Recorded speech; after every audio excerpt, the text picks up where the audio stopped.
Hey, what's up you guys? It's Annie. Welcome or welcome back to my channel where I help you to turn your YouTube channel into a success. So now ever since I hit 100,000 subscribers and got my little play button from YouTube, I have gotten so many requests from you guys to film a video about my entire journey from 0 to 100,000 subscribers. And I thought this was totally necessary to do because back in July, I made a whole video on my journey from 0 to 50,000 subscribers. And I'm not gonna go as far as to say that I lied in that video because I fully believed every single word I said. But just like there are a lot of channels now with like 100 subscribers teaching you how to grow on YouTube, I completely lacked the expertise I was trying to teach people. So I was teaching people how to grow on YouTube without having done so myself and not really knowing how to do it. Like if you watch that video, literally the only words I knew were SEO and ranking in search. I had myself convinced and my viewers convinced that ranking in search was the only way to grow on YouTube, which is the main reason why it took me almost 2 full years to go from 0 to 50K and less than 8 months to go from 50K to 106,000. So now that I am a lot more familiar with how YouTube actually works and how the algorithm works, now that I've learned a bunch of real strategies on how to grow on YouTube, I wanted to make kind of like a do-over video and teach you guys now how I actually got from 0 to 100K subscribers. So this first thing is something I'm sure a lot of people don't want to hear, but I get hundreds and hundreds and hundreds of comments and videos every single day on Instagram, on YouTube, in my Facebook group, from people basically saying I've done absolutely everything I can possibly do to grow on YouTube and it's just not working. Your advice just doesn't work. I have over 106,000 subscribers and I haven't done everything possible. So there's absolutely no way that you guys have either. And the reason I know this is that if you look at my analytics or your analytics or Mr. Beast's analytics, absolutely none of us has a 100% click-through rate or a 100% retention, because there is always going to be room to improve and grow or change things and do better. And if you constantly have this mindset and this attitude of I've done absolutely everything possible, your channel is not going to grow. Because when you think you've done absolutely everything possible, you're not looking for ways to improve. You're not thinking to yourself, maybe I should change my thumbnail style, maybe I should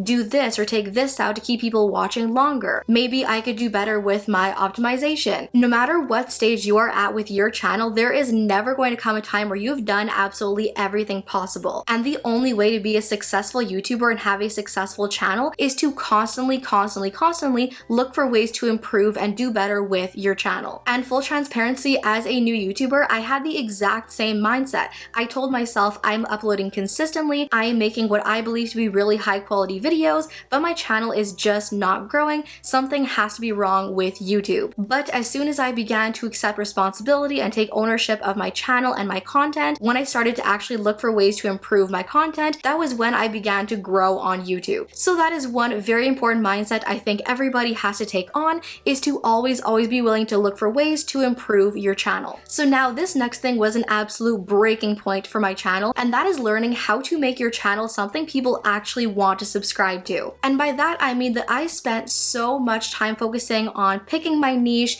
labeling my content, putting my content into a category, because every single YouTuber on YouTube was preaching pick a niche, niche down, you have to niche down if you want to grow on YouTube, which is so far from the truth and so far from what you should actually be focusing on. And that is probably one thing holding back a whole lot of you guys from growing on YouTube. And it was only when I really started to focus on what is my channel's purpose, who am I targeting as an audience. I began to imagine people finding my videos in search and on the recommended page. Are my thumbnails gonna get clicks? Are my titles gonna get clicks? And when I began to really focus on those things and put them into work, that is when I began to see so many more views convert to subscribers and gain thousands and thousands of subscribers every single month. And that is why I'm so excited to say that Skillshare is sponsoring today's video, because Skillshare is the #1 thing that made this entire shift possible for my channel. So if you guys are not familiar with Skillshare, they're basically an online learning community that has thousands among thousands and thousands of videos to teach you all kinds of new skills and talents. And what I'm talking about here, how Skillshare helped me with that whole like shift and change with my channel. Basically, I first heard about Skillshare in a Facebook group for YouTubers and entrepreneurs, and once I actually checked out the platform, I landed on a video by a YouTuber named Sorel Amore, I believe is her name. She had this awesome class that was called YouTube Success, Build an Authentic Channel Worth the Follow. And this class changed absolutely everything for me. And then once I'd found found that class on Skillshare, I found loads of other classes about editing thumbnails, editing videos, how to make high quality content,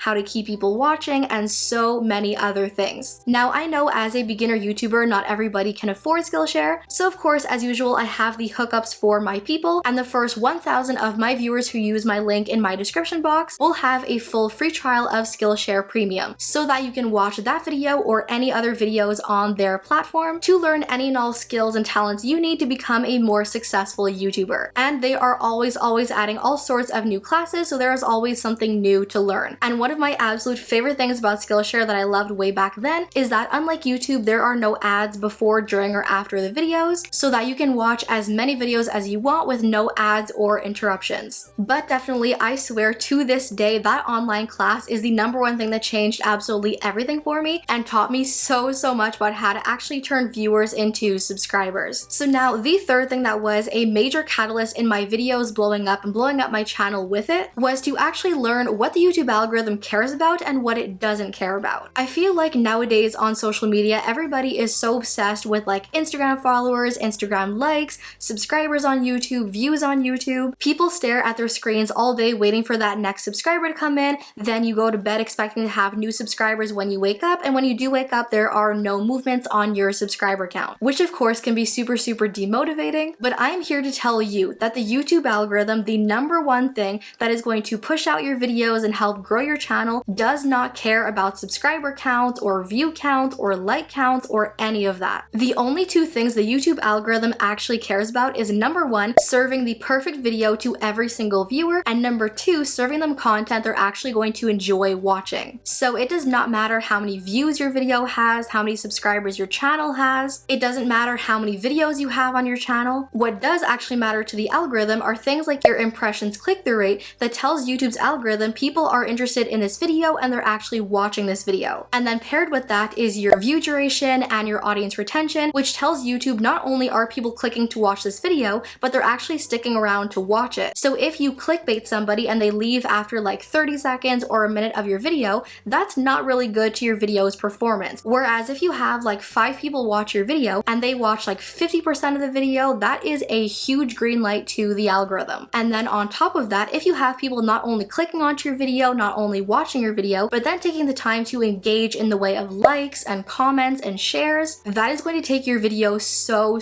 far. And then a big one that definitely deserves its own heading is a brand new analytic we now have access to, which is called your returning viewers. So whether they are your current subscribers or they tend to watch your videos on the recommended page, YouTube makes note of those people. And when you next upload a video on YouTube, those people get served your video on the recommended page, in the suggested section, in search rankings, to see if those people will again watch one of your videos. So if you go into the analytics of your channel in the audience tab, you can actually see a full-on graph of your returning viewers and your new viewers. Now, of course, getting attention and views from new viewers is never going to be a bad thing in the eyes of the algorithm. But when YouTube's algorithm sees that you are getting a ton of traffic and views from returning viewers, that is a massive indicator to not only yourself but to the algorithm that you're beginning to build a community of people who are consistently coming back to upload after upload after upload on your channel. And that will go so far in triggering the algorithm, giving it a green light as far as your channel goes, and having your channel take off on YouTube. So definitely when it comes to metrics and analytics on your channel, definitely stop looking at your view count and your subscriber count and your watch hours. You want to focus on things like your impressions, your CTR, your retention, and of course your returning and new viewers graph. Because if that is what YouTube's looking at, that's what you should look at also. So now this last thing is one of the most important things I've ever learned about success on YouTube, which is to lean into what people tell you they love about your content. When I first started my channel, I was working tirelessly to be like everybody else, having the same thumbnail styles, the same fonts in my thumbnails, making the same videos as everybody else that blew up, convincing myself that if I followed the same path as everybody else, I would blow up like everybody else did. I would watch all those videos, like 100+ video ideas that will blow up on YouTube, convincing myself that if I made a room tour or a what I eat in a day video, my videos would blow up and so would my channel. But here's the thing, there's already an Alicia Marie, there's already a Lore DIY, there's already a Chloe Ting, and millions